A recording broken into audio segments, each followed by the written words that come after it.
자, 여러분 안녕하십니까? 김윤석입니다. 자, 어떻게 좀 비교해서 정리해주고 있는데 좀 어떻게 좀 도움이 되신 것 같습니까? 자, 혼동되는 부분 좀 체크해 놓으셨다가 꼭 다시 한번 비교해서 반복해서 정리하시다 보면 입체적으로 보일 수가 있습니다. 자, 그러면은 이번 시간에는 세목별 주택 비교라는 주제를 가지고 출발을 해보겠습니다. 우리가 주택에 대해서는 역시 지방세부터 국세까지 이 주택에 대한 얘기가 참 많이 나옵니다. 그래서 이 주택과 관련된 그 얘기 중에서 아무래도 이제 우리가 나오는 얘기 중에 우리 지방세에서 공부할 때는 주택 중에서 고급 주택이 있었죠. 고급 주택. 고급 주택. 그 다음에 이제 우리 국세에서는 고가주택이라는 용어가 있었습니다. 고가주택. 그래서 고급주택과 고가주택은 어떻게 차이가 있는 것인지를 한번 정리를 해보도록 하겠습니다. 그리고 이제 세 번째는 뭐냐면요. 지방세든 국세든 우리가 또 공통적으로 적용되는 것이 겸용주택이 있었죠. 겸용주택은 말 그대로 주거와 상가를 같이 혼용해서 사용하고 있는 주택을 말하는 거죠. 이런 겸용주택에 대해서는 어떻게 평가를 하고 있는지 이런 내용에 대해서도 한번 정리를 해보도록 하겠습니다. 자, 일단은 고급주택은 이런 의미 있었죠. 고급주택을 취득을 했었을 때는 어떻게 됩니까? 특히 취득세에서는 중과가 됐었죠. 그래서 표준세율을 내고 플러스 중과 기준세율 2%에 대해서 4배만큼을 중과한다라고 했었습니다. 그럼 2%에 4배가 되면 몇 프로 되는 거죠?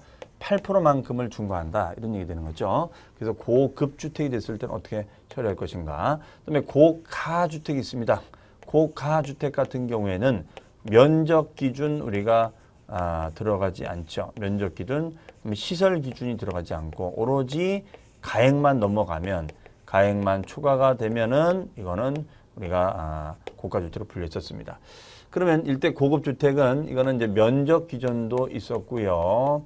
그 다음에 이제 시설 기준도 있었고요. 가액 기준도 있었습니다. 그렇죠? 근데 고가주택은 면적이나 시설 기준이 없었고 가액 기준이 있었죠. 자, 그러면 고급주택은 가액 기준이 얼마였냐면 얘는 6억을 넘어가면은 우리가 고급주택으로 본다. 얘는 얼마였죠?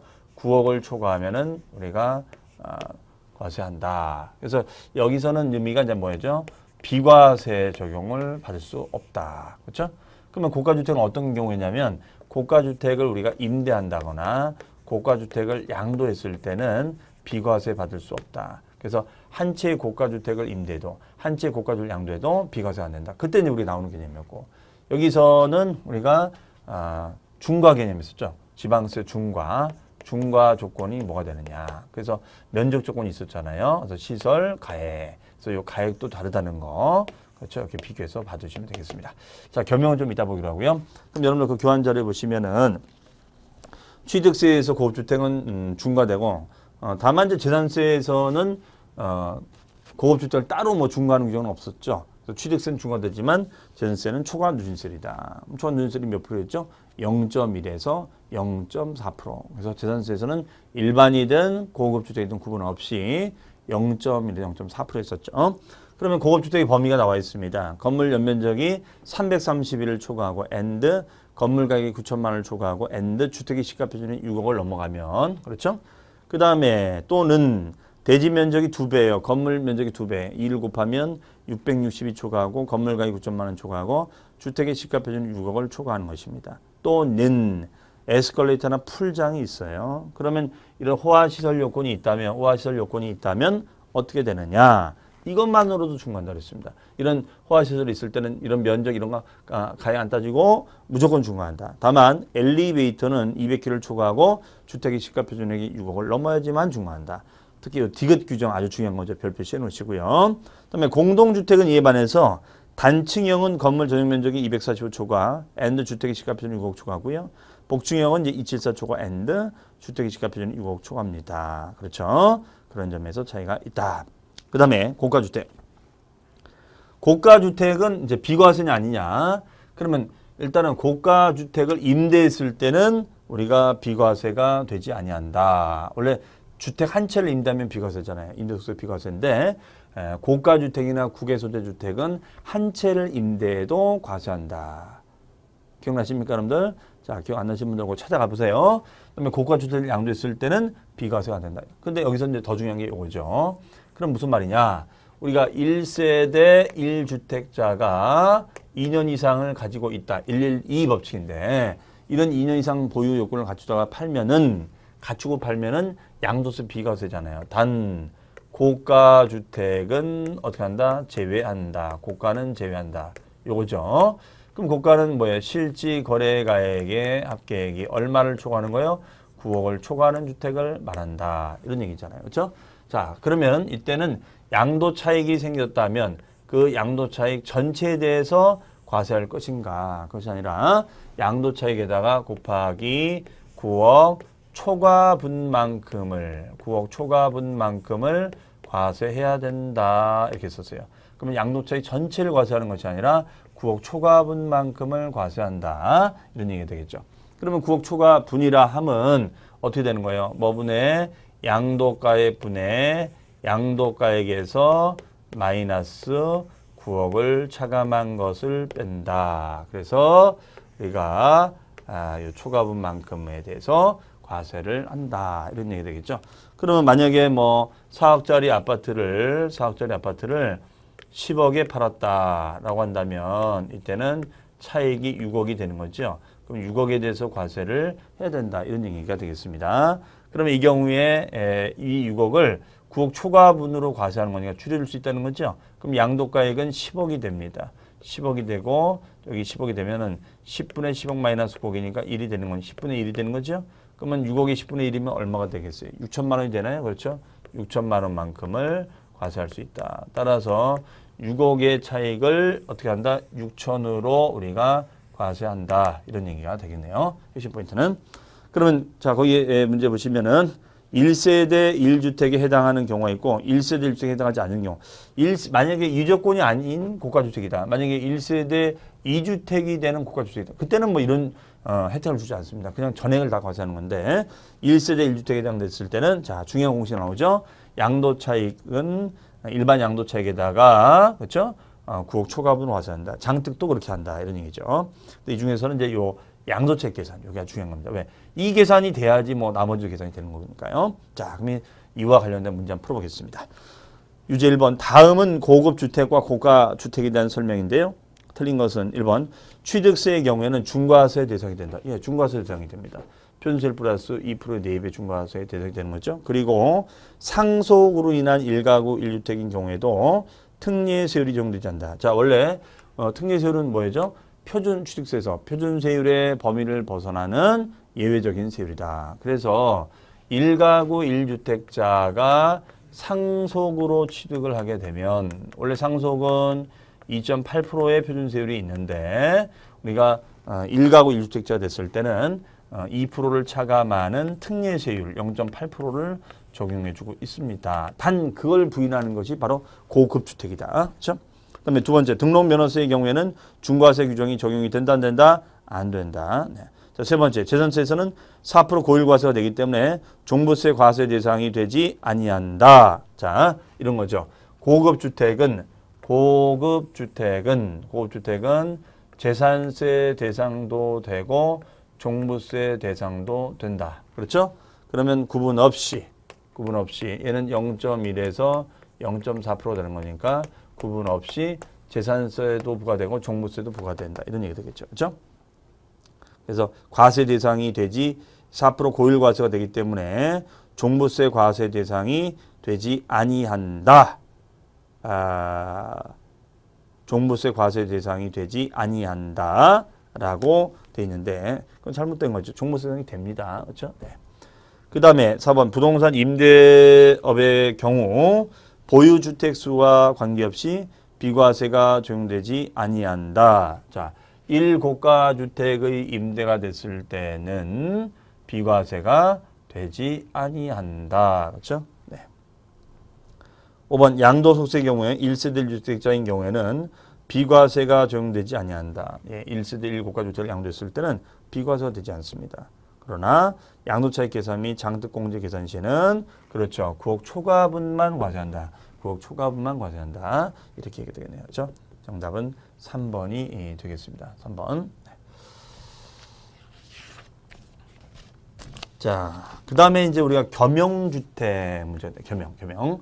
자, 겸용은 우리가 주거와 그 다음에가 업무용을 같이 활용하는 주택을 우리는 겸용주택이다. 그러면 주거와 업무용을 활용하는 주택은 겸용이다.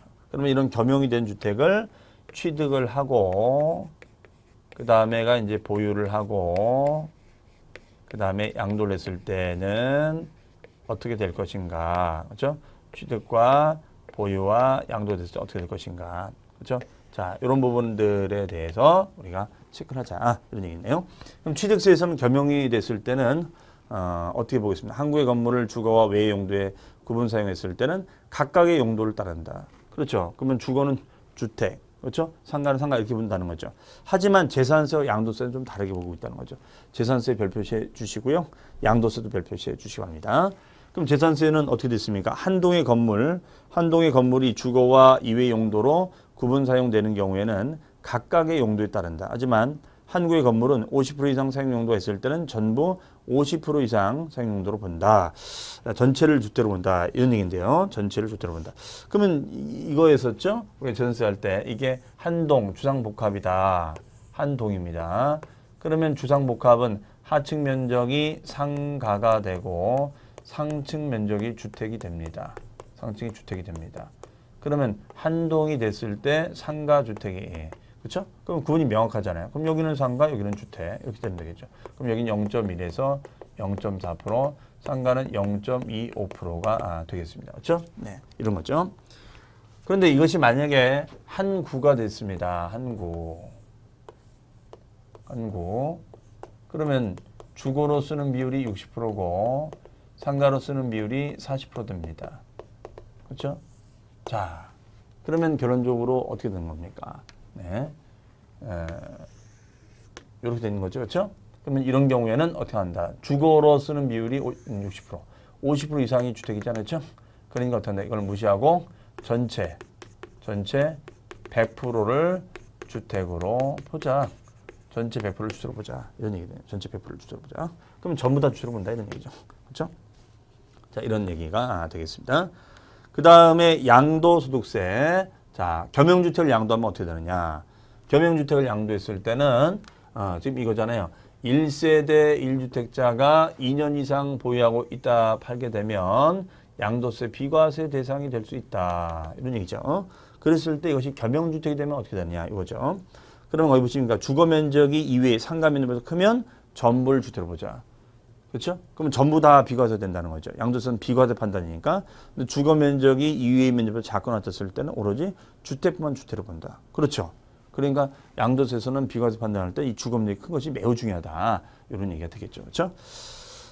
자, 그다음에 이제 사업소득세가 있는데요. 사업소득세는 어떤 의미냐면 이거죠. 우리가 이거는 좀 중요도는 좀 떨어집니다만 이겁니다. 부동산 매매업하고 건설업을 우리가 구분하는 기준입니다.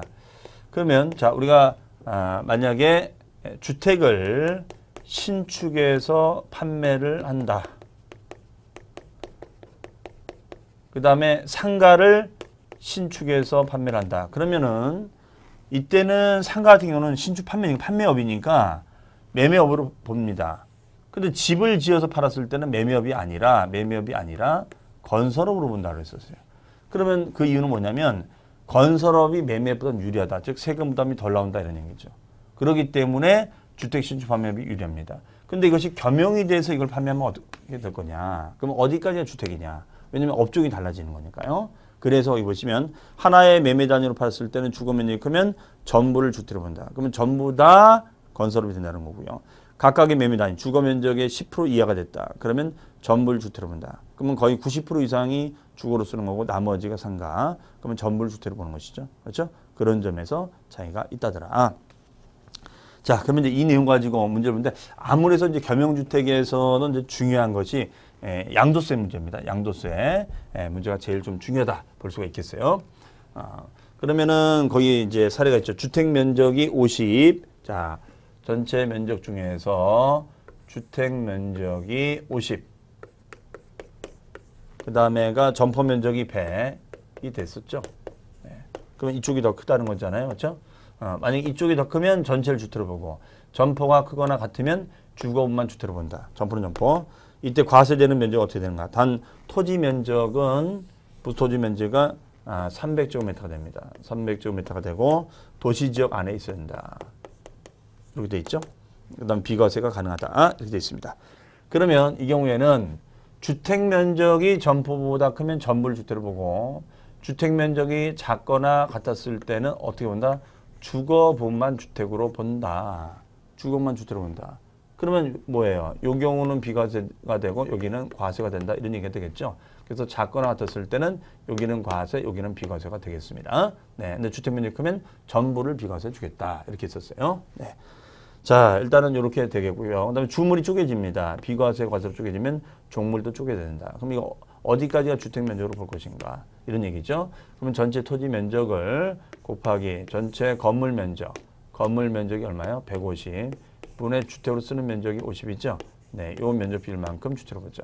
그럼 5, 1은 5, 30, 3분의 1이니까 100제곱미터를 우리가 비과세 면적을 주면 되느냐.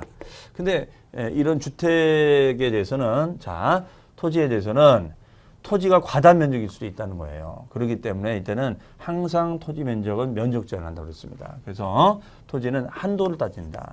그러면 뭐 위에 표현은 없습니다만 한도가 자 중요하죠. 주택 정착 면적에 대해서 도시적 아닐 때는 5배가 되고 도시적 밖이 됐을 때는 10배까지를 토지로 봅니다.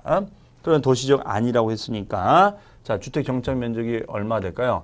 그렇죠? 50이 되겠죠.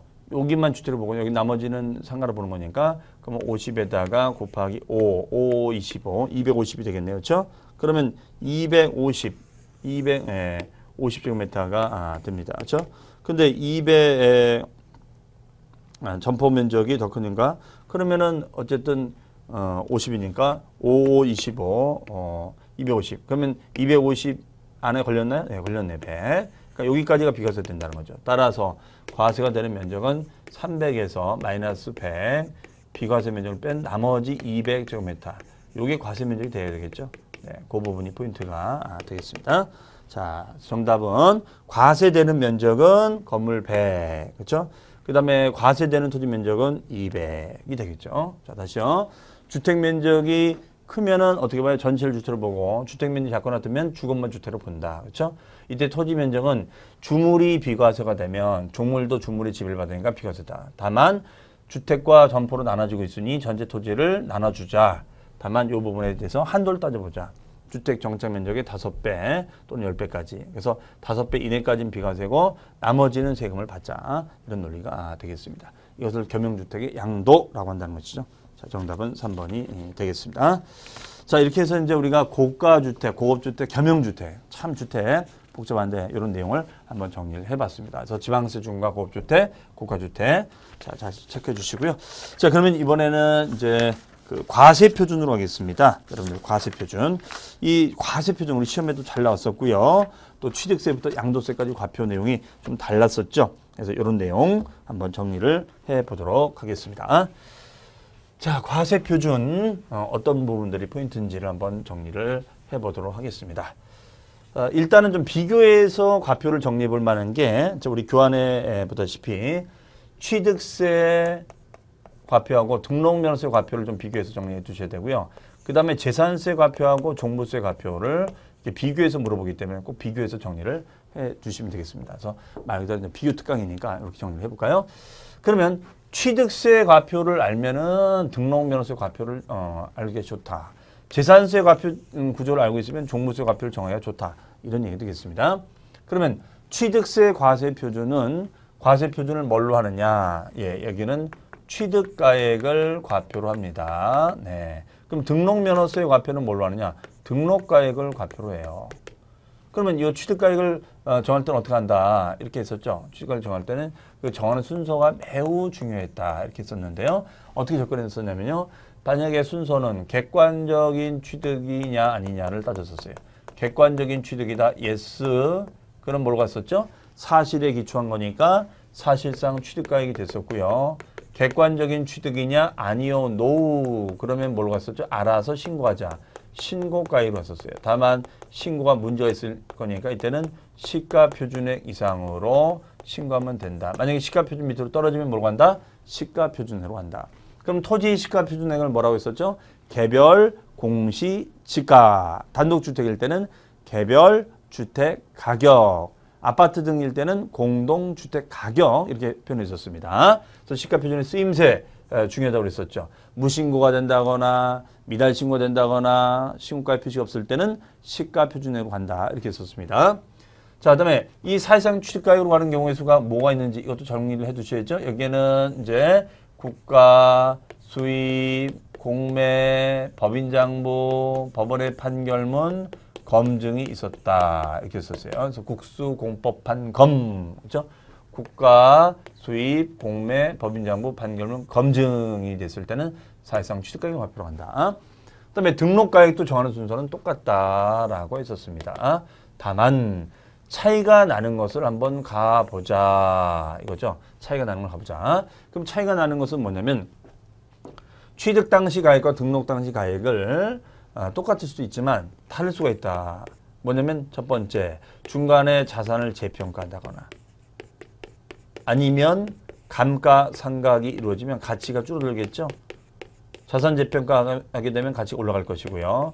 그렇다면 가격이 바뀔 것이다. 따라서 이 경우에는 등록가액을 변경 전 금액이 아니라 뭘로 간다고요? 변경된 가액을 과표로 간다. 이게 포인트였었어요. 변경된 가액을 과표로 간다. 자, 그 점을 여러분들 조심하시면 되겠고요. 그 다음에가 이제 등록 면허세에는 그 등록가액을 우리가 뭘로 할 것인가? 등록가액을 표시하는 단위가 있었죠. 그 단위가 크게 세 가지. 부동산 가액으로 표시할 수도 있고, 채권 가액으로 표시할 수도 있고, 건수로 표시할 수도 있죠. 그러면 예를 들어서 우리가 지상권이다. 그럼 부동산 가액이겠습니다. 지상권. 전세권, 전세금액. 그렇죠? 지역권, 요역지금액. 자, 채권 가액 과표로 하는 거. 꼭 외워두셔야죠. 여기는 뭐가 있다고 그랬죠? 저당권, 경매신청, 가압류, 가처분, 저경, 압처 등이 됐을 때는 이외의 등기로서 채권 가액에 대해서 곱하기 0.2%를 적용합니다. 그 다음에 건수가 됐을 때는 어떻게 됩니까? 말지압구, 말소 등기, 지목 변경 등기, 하필 등기, 구조 변경 등기 등이 됐을 때는 말지압구다. 건수를 과표한다. 그러면 이 경우에는 어떻게 됩니까? 건당, 한 건당 곱하기 얼마예요? 6,000원이 되겠죠. 그러면 건수로 표시가 되면 이걸 뭐라고 합니까? 종량세라고 하는 거죠. 종량세. 원으로 표시가 되면 이걸 뭐라고 합니까? 정액세율. 세율이 금액으로 표시가 되는 것이다. 그래서 정액세율이 있고 종량세가 있다는 거 반드시 여러분들이 암기를 해 두셔야 된다는 거 기억을 해 두시기 바랍니다. 자, 이게 이제 포인트가 되겠습니다. 그 다음에가 이제 취득세에서는 또 이제 한 가지가 뭐냐면요. 지목 변경 간주 취득, 그렇죠? 우리 간주 취득 등이 됐을 때는 어떻습니까? 소유권의 변동이 없으니까 가액의 증가가 있을 것이다. 그러면 증가된 것만큼을 취득을 보면 된다. 그래서 증가액은 당연히 가격을 모르니까 시가표준액의 차이로 하자. 그렇죠? 시가표준의 차이로 하자. 이런 얘기 있었죠. 다만 법인 같은 경우에는 우리가 공사비를 최소 증가액으로 할 수 있다. 그래서 공사비를 최소 증가액으로 할 수 있다. 네, 이 점이 여기서는 이제 중요한 포커스가 되겠습니다. 자, 재산세 종부세는 좀 이따 보기로 하고요. 그럼 여러분들 그 자료 보시면은 자, 취득세는 과표를 정하는 순서가 똑같죠? 객관적인 취득일 때는 뭘로 한다? 사실상 취득가액. 그래서 국수, 공법판, 검 반드시 두셔야죠.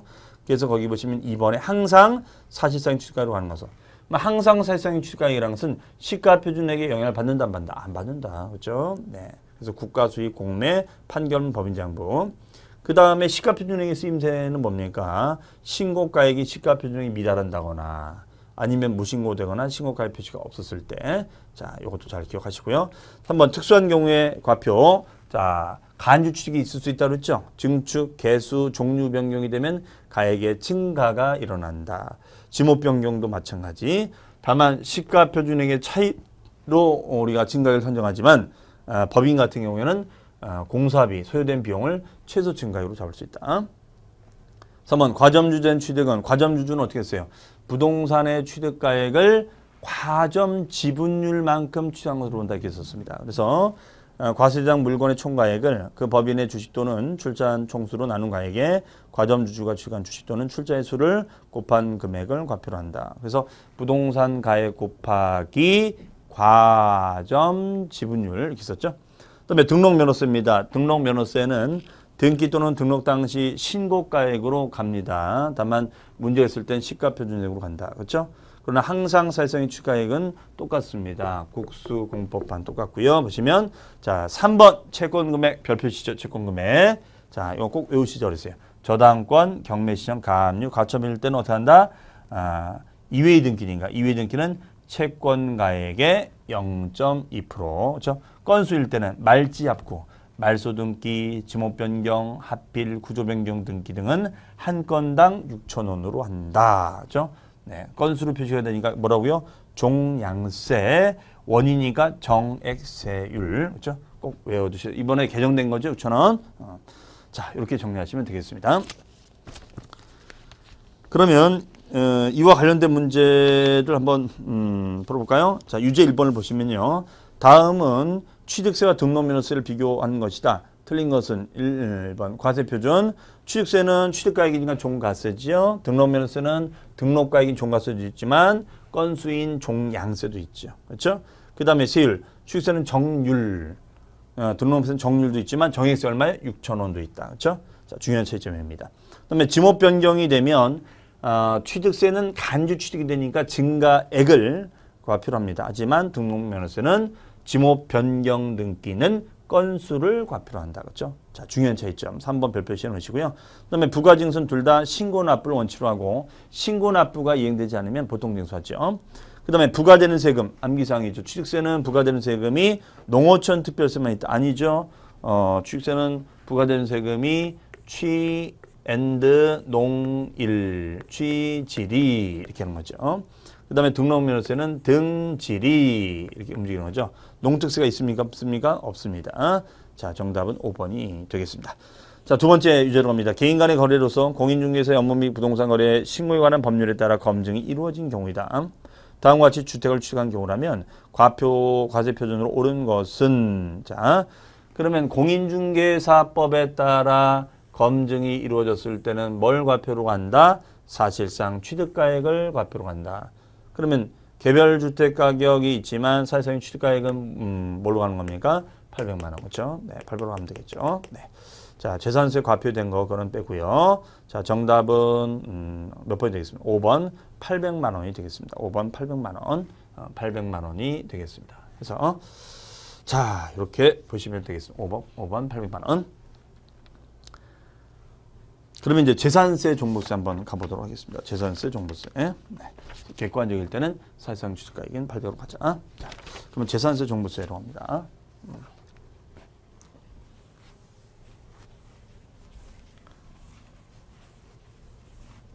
그러면 재산세 종부세는 어떻게 되느냐?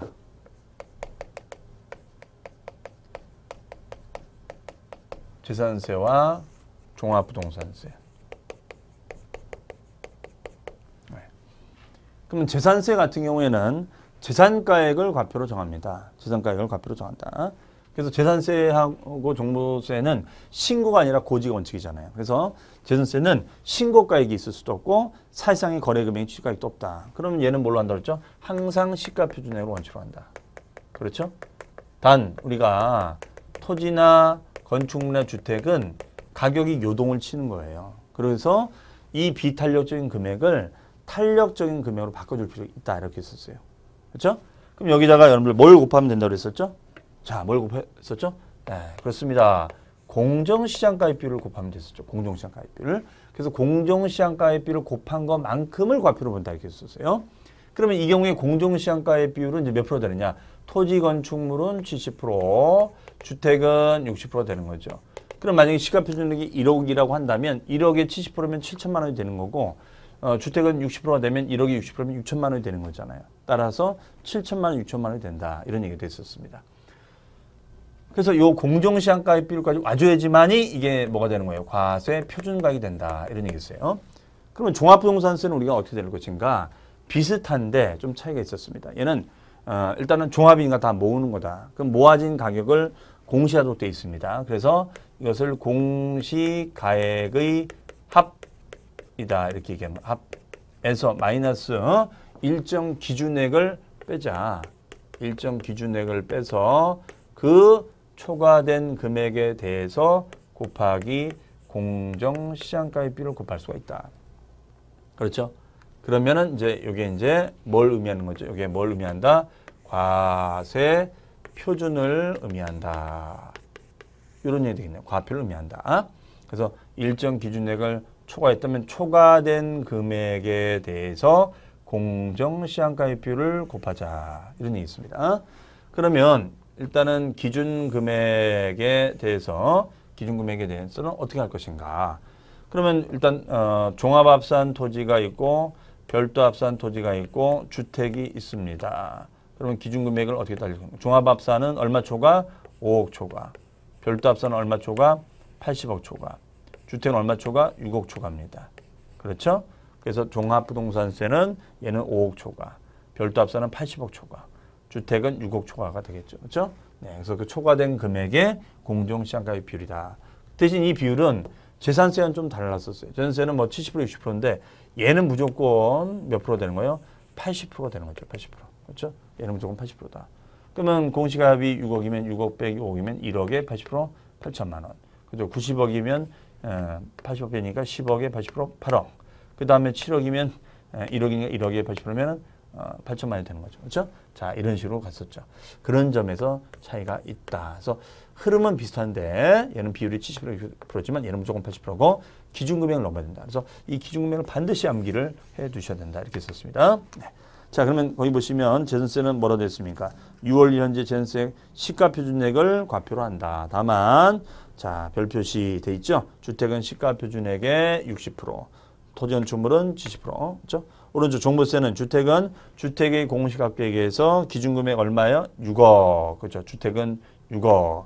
그 다음에가 단 밑줄 1세대 1주택자일 때는 기초공제 3억을 더 추가해서 9억이 된다고 그랬었죠? 반드시 기억하시고요. 종합합산, 나대지, 잡종지 등의 비삼토지는 5억 초과. 그렇죠? 그 다음 별도합산은 얼마 초과?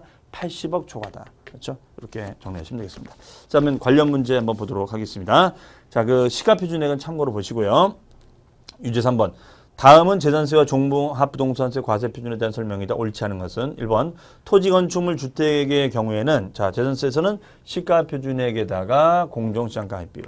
선박과 항공기는 이걸 안 곱한다고 그랬었죠. 그다음에 주택에 대한 종합부동산세 과세표준은 납세무자별로 주택의 공시가격을 합산한 금액 단 1세대 1주택자에 한해서는 3억을 기초공제한 금액에서 6억을 공제한 금액에 80%를 곱하자. 그렇죠? 네. 주택은 6억을 공제한 금액이고 그 다음에 기초공제 3억이니까 9억을 공제한 금액이 되겠죠. 거기에 80%. 3번 별도합산 과세 대상인 토지에 대한 종합부동산세 과세표준은 납세문자별로 당해 과세 대상 토지의 공시가격을 합한 금액에서 80억이죠. 80억을 공제한 금액에 공정시장가액비를 곱하자. 4번 선박에 대한 재산세 과표는 시가표준액의 공정시장가액비를 과표로 한다. 아니요. 선박이나 항공기는 그럴 필요 없다고 했어요. X. 5번 종합합산 과세 대상인 토지에 대한 종합부동산세 과세표준은 납세무자별로 당해 과세 대상 토지 공시가 합산한 금액에서 얼마 공제죠? 5억 원을 공제한 금액에 공정시장가액비를 곱해주자. 이렇게 했었죠. 자, 정답은 4번이 되겠습니다. 자, 이렇게 물어보는 포인트 다시 한번 정리를 해주시기 바랍니다. 자, 이상으로 해서 이번 시간에는 우리가 주택에 대한 비교 내용과 그 다음에 과세표준 비교를 해봤습니다. 자, 그러면 이제 다음 마지막 시간에는 이제 우리가 세율과 관련된 그런 내용을 비교 정리해 드리도록 하겠습니다. 자, 여러분 정리 잘 해주시고요. 저는 다음 시간에 뵙겠습니다. 수고 많으셨습니다.